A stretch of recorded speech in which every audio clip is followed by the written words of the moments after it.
Good morning sa tanan. God is good all the time. So 7 o'clock gabi. Grabe ka kusog sa ulan. 2 to 3 hours ang ulan. And then naapoy kasabay nga kusog kay nga hangin.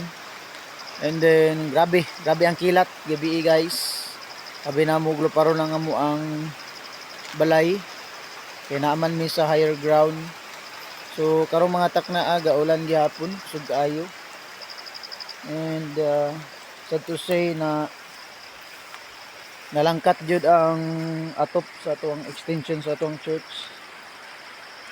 So gipangita namo asa nilupad kay sa palibot diri sa palibot sa compound wala man gyud atop.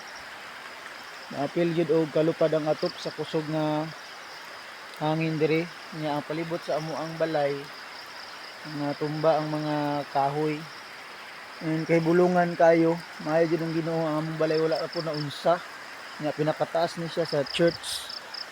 So amo ang namatikdan na naagi dai sa likod ang katong nalangkat nga atop niya. So mo ning porma sa church guys oh. Grabe nalangkat jud ang atop. Og naara diri sa likod ang nalupad nga atop. Gidala gyud siya sa hangin diri.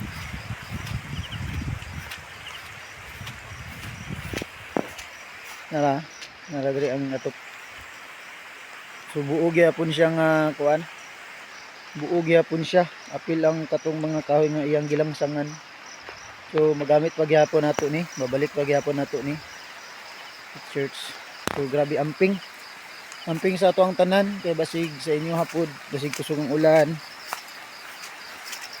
So nagabaha. Ayong buntag sa tanan. God bless.